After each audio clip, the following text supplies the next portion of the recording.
News Nepal Gandaki एक्सप्रेसका साथमा NLG insurance company limited, सबैको सुरक्षा एनएलजी को इच्छा। Kaski modernise academy Pokhara 40, united firm and mattresses industries private limited, Sitapaila Kathmandu, 9801167733 0140395505। Hotel Sara Pokhara, luxurious hospitality. Himalayan White House International College, make your decision worth it. Dish Home Fibernet, Prakash Punj the ultimate light centre Pokhara Sabhagriha Chowk, phone number 061 522 074।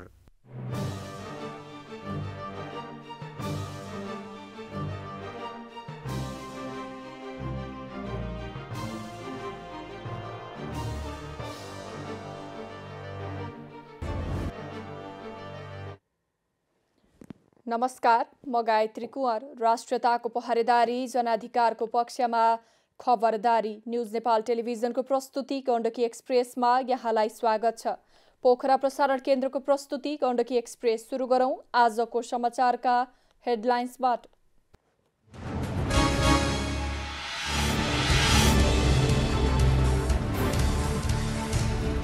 कानूनले दोषी ठहराएका सबैलाई कारबाही गर्न सरकार प्रतिबद्ध रहेको प्रधानमन्त्री प्रचण्डको दावी। गोरखामा कृषि प्रविधि पार्क निर्माण गर्ने प्रधानमन्त्रीको चाहना।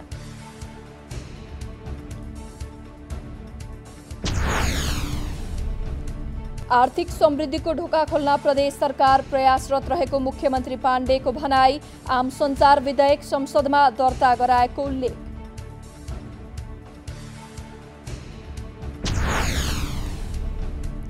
बैंक तथा वित्तीय संस्थाको ध्यान उत्पादनमूलक क्षेत्रमा जानुपर्ने कानून मन्त्री गुरुङको भनाई। देश विकासका लागि व्यवसाय मैत्री लगानी हुन आवश्यक। पोखरा अन्तर्राष्ट्रिय विमानस्थलबाट पहिलो सफल व्यावसायिक उडान। पहिलो वर्ष अन्तर्राष्ट्रिय उडानमा पार्किङ, ल्यान्डिङ लगायतका शुल्क नलाग्ने व्यवस्था।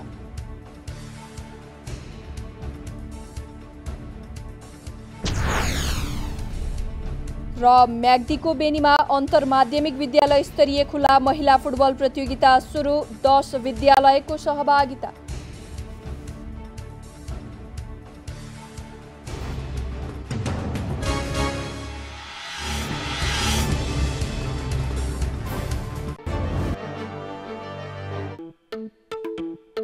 एक वर्षमा 24 महिना सुनेको छ छैन। एक वर्षको रिचार्ज गरेर 2 वर्षसम्म डिसोम हेर्न पाइन्छ भने भएन त 1 वर्षमा 24 महिना?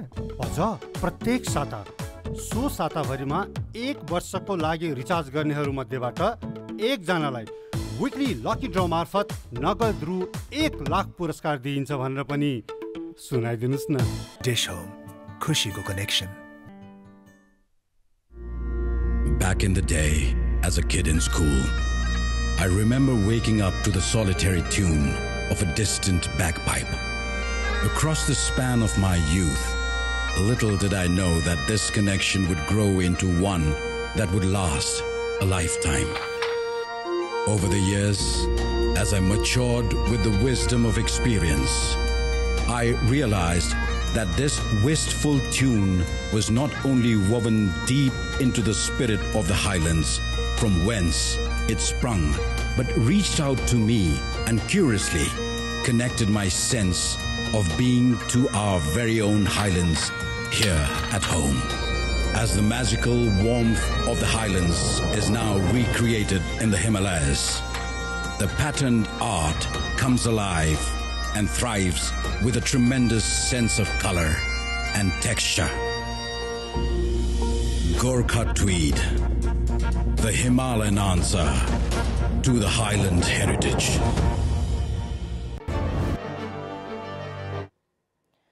अब गण्डकी एक्सप्रेस विस्तारमा सुरु गरौं। कानूनले दोषी ठहराएका सबैलाई कारबाही गर्न सरकार प्रतिबद्ध रहेको प्रसङ्गबाट। प्रधानमन्त्री पुष्पकमल दाहाल प्रचण्डले कानुनले ठूला साना भनेर कसैलाई नचिन्ने बताउनु भएको छ।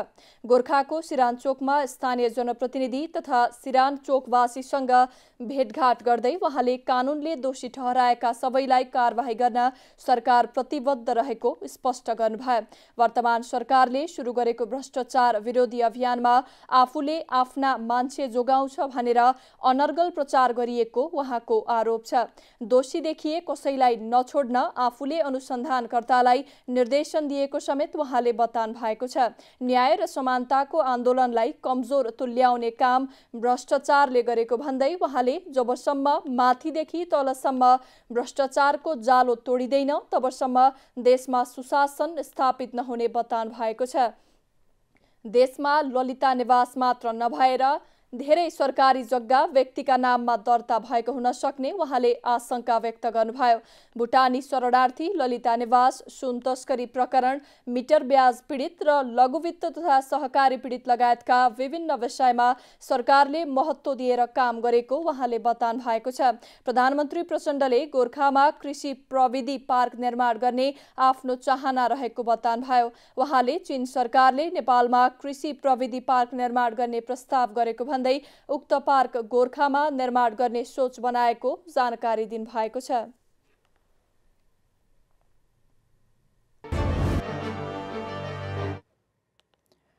गण्डकी प्रदेशका मुख्यमन्त्री सुरेन्द्र राज पाण्डेले आर्थिक समृद्धिको नयाँ सम्भावनाको ढोका खोल्न गण्डकी प्रदेश सरकार प्रयासरत रहेको बताउनु भएको छ। नेपाल पत्रकार महासंघ गोर्खा शाखाको नवनिर्मित भवनको उद्घाटन गर्दै उहाँले प्रदेश सरकार सकारात्मक सोचका साथ इमानदारीपूर्वक विकास र समृद्धिको दिशामा अघि बढिरहेको बताउनुभयो। नेपाली समाजमा पछिल्लो समय राजनीतिक दल र सरकारप्रति केही असन्तुष्टि र आक्रोश देखिएको उल्लेख गर्दै मुख्यमन्त्री पाण्डेले त्यसलाई सबै क्षेत्र मिलेर समाधान गर्नुपर्नेमा जोड दिनुभयो। मुख्यमन्त्री पाण्डेले जनताको आक्रोश र असन्तुष्टिलाई हिंसामा बदल्ने प्रयत्न भइरहेकाले सबै मिलेर समस्यालाई समयमै नियन्त्रण गर्नुपर्ने बताउनुभयो। उहाँले गण्डकी प्रदेश सरकार विकासका लागि सञ्चारकर्मीसँग हातेमालो गरेर हिँड्न प्रतिबद्ध रहेको उल्लेख गर्नुभएको छ। मुख्यमन्त्री पाण्डेले पत्रकारको क्षमता अभिवृद्धिका लागि बजेट विनियोजन गरेको बताउनुभयो। सम्बन्धित संस्थासँग छलफल गरेर गण्डकी प्रदेशको आम सञ्चार विधेयक संसदमा दर्ता गराएको उहाँको भनाइ छ।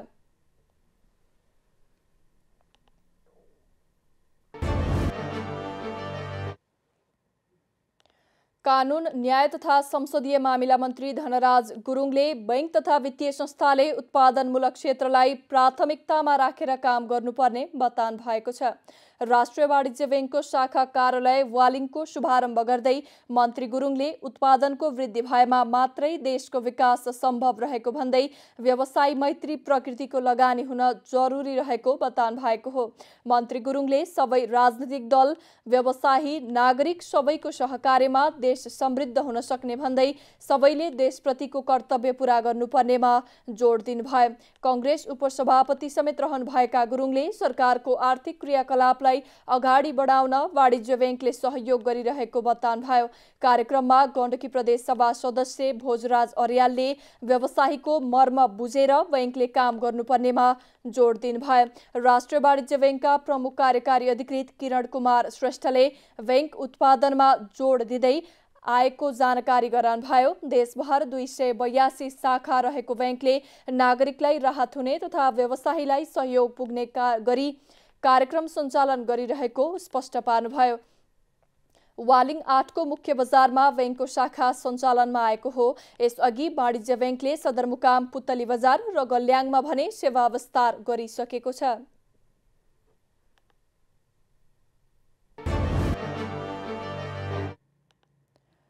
पोखरा अन्तर्राष्ट्रिय विमानस्थलबाट पहिलो व्यावसायिक उडान भएको छ।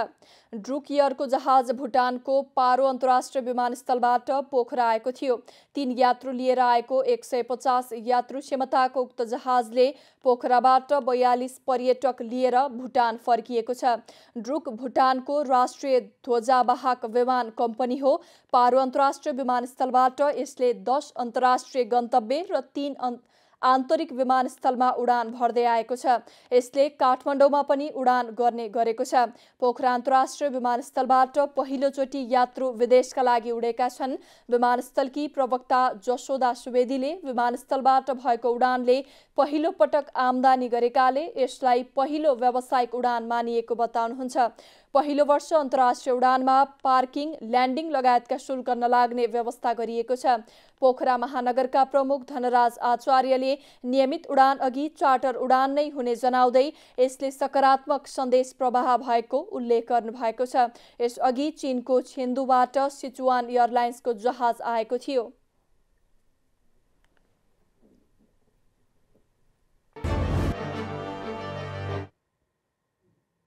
मुस्ताङको कोरोला नाकामा परम्परागत रूपमा लाग्ने अन्तर्देशीय व्यापार मेला रोकिँदा माथिल्लो मुस्ताङका स्थानीयवासीको जनजीवन प्रभावित भएको छ। कोभिड-19 को महामारीका कारण रोकिएको व्यापार मेला अझै सञ्चालन भएको छैन।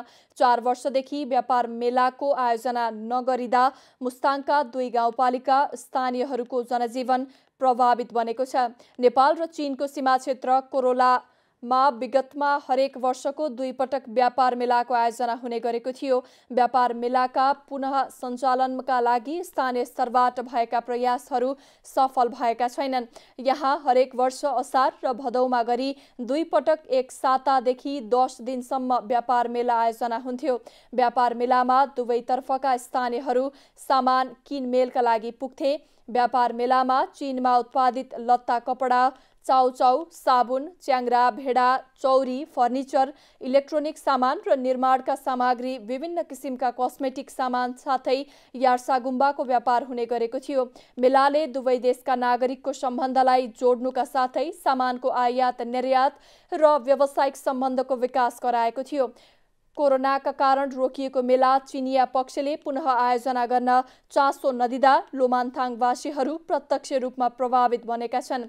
मेलाका विषयमा दुवैतर्फबाट स्थानीय स्तरमा बैठक र छलफल भए पनि चीनको केन्द्र सरकार सकारात्मक नभएकाले व्यापार मेला अनिश्चित भएको लोमान्थाङ गाउँपालिकाका वडाध्यक्ष कर्म नामगेल गुरुङले बताउनुभयो।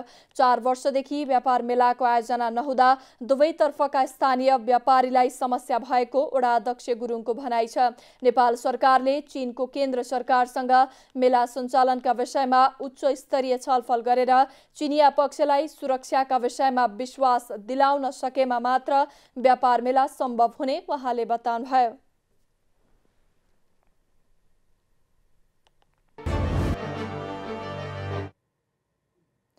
नेकपा माओवादी केन्द्रका केन्द्रीय सचिव एवं गण्डकी प्रदेशका इन्चार्ज देवेन्द्र पौडेलले गठबन्धन टुटे पनि सरकारले सुशासनलाई निरन्तरता दिने बताउनु भएको छ। प्रेस सेन्टर नेपाल गण्डकी प्रदेशको बैठकमा बोल्दै पूर्व मन्त्री समेत रहनुभएका पौडेलले भ्रष्टाचारका कुरा उठाउँदा गठबन्धनकै दल कांग्रेसले गृहमन्त्रीको राजीनामा मागेको भन्दै विरोधका बावजुद पनि सरकारले सुशासनलाई निरन्तरता दिने बताउनु भएको हो। उहाँले संघीय लोकतान्त्रिक गणतन्त्र फालेर राजतन्त्र स्थापना गर्न आन्तरिक रूपमा झुण्डहरू सल्बलाएको समेत बताउनु भएको छ। संघीयतामाथि पटक पटक आक्रमण भएको बताउँदै उहाँले यो व्यवस्थालाई संरक्षण गर्न आवश्यक रहेको बताउनु भएको छ।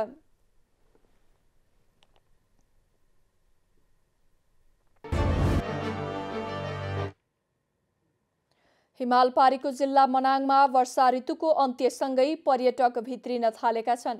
पर्यटनको सिजन सुरु भएसँगै स्वदेशी तथा विदेशी पर्यटकलाई मनाङमा देख्न सकिन्छ।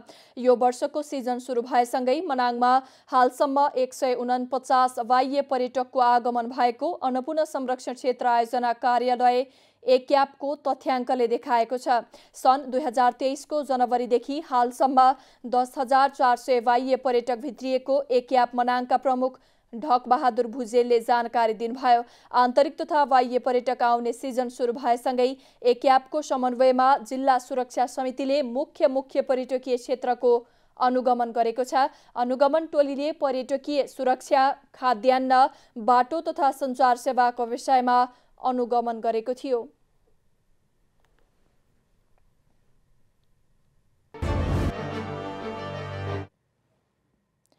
सबै रोग औषधि खाएर मात्रै पूर्ण रूपमा निको नहुन सक्छ। कतिपय रोग औषधि नखाई व्यायाम वा अन्य विधिबाट पनि निको गराउन सकिन्छ। औषधिको प्रयोग बिना व्यायाम वा विद्युतीय उपकरणका माध्यमबाट गरिने उपचार पद्धति नै फिजियोथेरापी हो। फिजियोथेरापीलाई भौतिक चिकित्सा विधि पनि भनिन्छ। एक रिपोर्ट। सामान्यतया फिजियोथेरापी वा जनबोलीमा थेरापी भनेर चिनिने भौतिक चिकित्सा ताप, करेन्ट, ध्वनि, कसरत, मुभमेन्ट वा चालको प्रयोगबाट उपचार गर्ने पद्धति हो। फिजियोथेरापी चिकित्सा विज्ञानको एक शाखा हो जसमा बिरामीलाई कुनै शारीरिक पीडा महसुस हुन नदिई बाहिरी विधाबाट उपचार गरिन्छ। फिजियोथेरापीले असामान्य मानिसलाई सामान्य जीवनतर्फ लैजाने काम गर्छ। सामान्यतया बिरामीले मात्रै फिजियोथेरापी लिने भन्ने धारणा छ। बिरामीका लागि जति फिजियोथेरापी महत्त्वपूर्ण छ त्यति नै सामान्य मानिसका लागि पनि यो महत्त्वपूर्ण छ। सामान्य मानिसका लागि स्वस्थ रहनका साथै ढाडको समस्या, नसा च्यापिएको, हातगोडा झमझमाउनेलाई यसको आवश्यकता अझै बढिरहेको फिजियोथेरापिस्ट बताउँछन्। आधुनिक उपचार पद्धतिको हरेक विधिमा फिजियोथेरापीको महत्त्व छ। जस्तै मुटु रोग, अर्थोपेडिक तथा विभिन्न विभागमा शल्यक्रिया पश्चात बिरामीका लागि फिजियोथेरापी महत्त्वपूर्ण हुन्छ। पोजिसन मिलाउनु एकदम इम्पोर्टेन्ट कुरा हो। त्यसको लागि चाहिँ मैले अघि भने नि ब्याक पेनमा चाहिँ फिजियोथेरापीको रोल एकदम धेरै हुन्छ है। अहिले चाहिँ म्याक्सिमम आउने भनेको हाम्रो ब्याक पेनकै केस है। के हुन्छ भन्दाखेरि हामी कुर्सीमा बसिरहेको हुन्छौँ, हाम्रो पोजिसन चाहिँ बिग्रिरहेको हुन्छ, हामीलाई थाहै हुँदैन। हामी चाहिँ आफ्नो कम्प्युटर वर्क अथवा जुनसुकै वर्क भयो भने आफ्नो काममा बिजी हुन्छौँ, आफ्नो शरीरतिरको हाम्रो ध्यानै हुँदैन। त्यसले गर्दाखेरि चाहिँ शरीर चाहिँ बिग्रिरहेको हुन्छ। जस्तो हाम्रो नेचुरल पोजिसन यदि स्पाइन भन्छ मेरुदण्डको, यसको नेचुरल पोजिसन कस्तो हुन्छ भन्दाखेरि माथि सर्भाइकल भन्छौँ, माथिको नेकको आकार सी आकारको हुन्छ, तल चाहिँ भित्र थोरै बाङ्गिएको हुन्छ जसलाई हामी लर्डोसिस भन्छौँ है। त्यो चाहिँ निहुरिँदै गर्दाखेरि त्यो चाहिँ सिधै भएको हुन्छ। म्याक्सिममको समस्या भने भर्खरको युवाहरूको पनि त्यो दुइटै कर्वेचर चाहिँ त्यो लर्डोसिस चाहिँ लस भइरहेको हुन्छ। त्यसले गर्दाखेरि के हुन्छ भने त्यो मांसपेशी चाहिँ दह्रो बनेर बस्छ। त्यसपछि मांसपेशी दह्रो हुने बित्तिकै ब्लड सर्कुलेसन राम्रोसँग हुन पाएन, त्यसले चाहिँ नसाहरूलाई असर गर्ने भएको कारणले गर्दाखेरि पेन हुन्छ। अनि त्यसको लागि हामीले गराउने भनेको केही समय चाहिँ हामीले आफ्नै अब्जर्भेसनमा आफ्नै अगाडि टाइट भएको मांसपेशीलाई चाहिँ रिलिज गराउँछौँ, तन्काउँछौँ भनौँ सामान्य भाषामा बुझ्दाखेरि।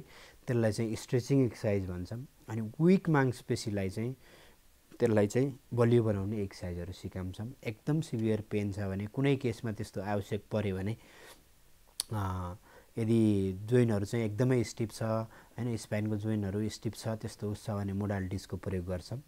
नभए हातले कुनै केसमा चाहिँ मोबिलाइजेसनहरू भन्छौँ, हामीले जोइनलाई चाहिँ फ्री गराउनलाई गरिने एक्सर्साइजहरू हुन्छन् त्यो गराउँछौँ।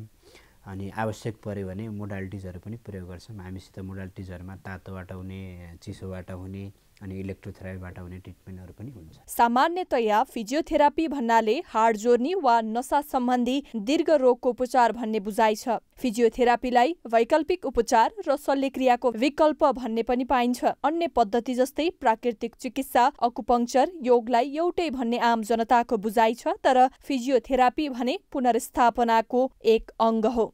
फिजियोथेरापीमै हामीले पनि योगा भनेर पढ्ने एउटा उस हुन्छ, हाम्रो सब्जेक्ट नै हुन्छ हैन। योगा भनेको जनरल फिटनेसको लागि मेन्टेन गरिने एउटा उस हो हैन। हाम्रो भनेको एउटा उपचारको पद्धति हो है। हामीले चाहिँ डिजिज डायग्नोसिस गरेर यो भएको यो समस्यामा यो उपचार गर्ने भन्ने हाम्रो फिजियोथेरापीको पार्टमा हुन्छ। फिजियोथेरापीमा एक्सर्साइज मात्रै नभइकन इलेक्ट्रोथेरापी, अनि त्यसपछि यो म्याग्नेटिक थेरापी, अनि हाइड्रोथेरापी, अनि हट प्याक यिनीहरू प्रयोग गरिन्छ भने योगा भनेको सामान्य स्ट्रेचिङहरू गरिने, एक्सर्साइजहरू गरिने पार्ट हो। फिजियोथेरापी विभिन्न कार्यक्षेत्र, अस्पताल, पुनर्स्थापना केन्द्र, खेलकुद क्लब साथै अन्य स्वास्थ्यसँग सम्बन्धित क्षेत्रमा प्रयोग हुन्छ।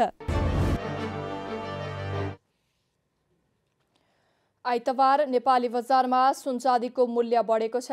अघिल्लो दिन प्रतितोला 300 रुपैयाँले बढेको सुनको मूल्य यस दिन प्रतितोला 400 रुपैयाँले घटेको हो। नेपाल सुनचाँदी व्यवसायी महासङ्घका अनुसार छापावाल सुन प्रतितोला 1,11,900 रुपैयाँ र तेजाबी सुन प्रतितोला 1,11,350 रुपैयाँमा कारोबार भइरहेको छ।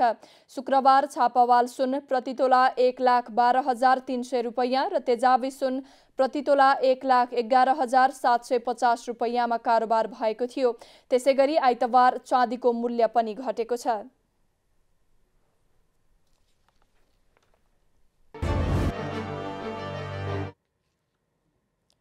म्याग्दीको बेनीमा अन्तर्माध्यमिक विद्यालय स्तरीय खुला महिला फुटबल प्रतियोगिता सुरु भएको छ। न्यू दोबान युवा क्लब बेनीले आयोजना गरेको 9A साइड फुटबल प्रतियोगितामा म्याग्दी तथा बागलुङका 10 माध्यमिक विद्यालयको सहभागिता छ। बेनी नगरपालिका उपप्रमुख ज्योति लामिछानेले महिलामा भएको खेल प्रतिभाको उजागर गर्न प्रतियोगिताहरू हुनुपर्ने बताउनु भएको छ। विद्यालय स्तरबाटै हुने खेलकुदले भविष्य कोर्न र आफ्नो लगाव थाहा पाउन सहज हुने उहाँको भनाइ छ। विद्यालय स्तरीय खेलकुदबाटै पाइला चालेका खेलाडी नै राष्ट्रिय टिमबाट खेल्ने उहाँले विश्वास व्यक्त गर्नुभयो। प्रतियोगिताको पहिलो चरण अन्तर्गतको खेलमा बेनी सामुदायिक विद्यालयले बेनी बोर्डिङलाई 9-0 गोल अन्तरले पराजित गरेको छ। जनप्रिय माध्यमिक विद्यालय मालिका गाउँपालिका 6 दरबाङले 3-0 गोल अन्तरले गलेश्वर आदर्श बोर्डिङ स्कुल गलेश्वरलाई पराजित गरेको छ। बाल मन्दिर माध्यमिक विद्यालय बेनीलाई 5-0 गोल अन्तरले पराजित गर्दै न्यू वेस्ट पोइन्ट आवासीय माध्यमिक विद्यालयले दोस्रो चरणमा प्रवेश गरेका छन्।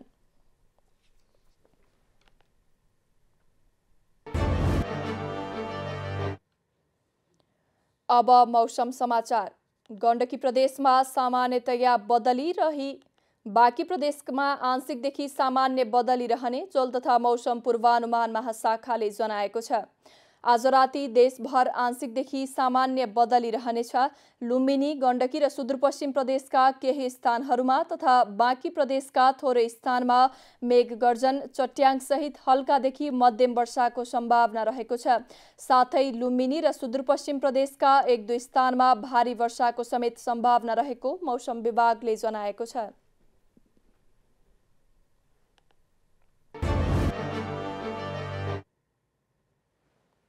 मौसम खबरसँगै हामी गण्डकी एक्सप्रेसको अन्त्यमा आइपुगेका छौं। जाँदा जाँदै हेडलाइन्स न्यूज पुनः एकपटक।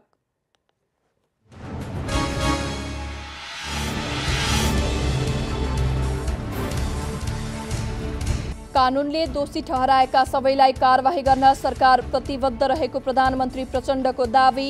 गोरखामा कृषि प्रविधि पार्क निर्माण गर्ने प्रधानमन्त्रीको चाहना।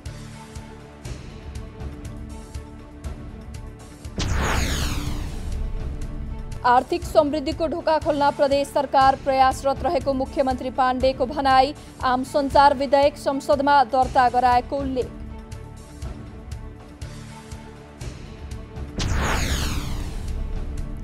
बैंक तथा वित्तीय संस्थाको ध्यान उत्पादनमूलक क्षेत्रमा जानुपर्ने कानून मन्त्री गुरुङको भनाई। देश विकासका लागि व्यवसाय मैत्री लगानी हुन आवश्यक।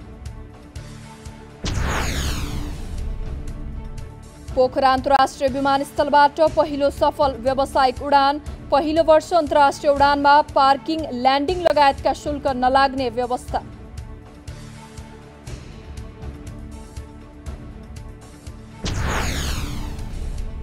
र म्याग्दीको बेनीमा अन्तर्माध्यमिक विद्यालय स्तरीय खुला महिला फुटबल प्रतियोगिता सुरु, 10 विद्यालयको सहभागिता।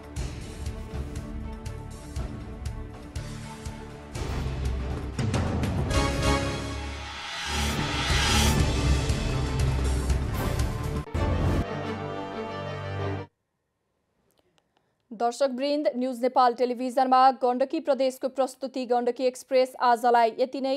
हाम्रा प्रसारणहरू युट्युब, ट्विटर, फेसबुक र इन्स्टाग्राममा समेत हेर्न सक्नुहुनेछ। राष्ट्रियताको पहरेदारी, जनाधिकारको पक्षमा खबरदारी हेर्दै रहनुहोला न्यूज नेपाल टेलिभिजन। नमस्कार।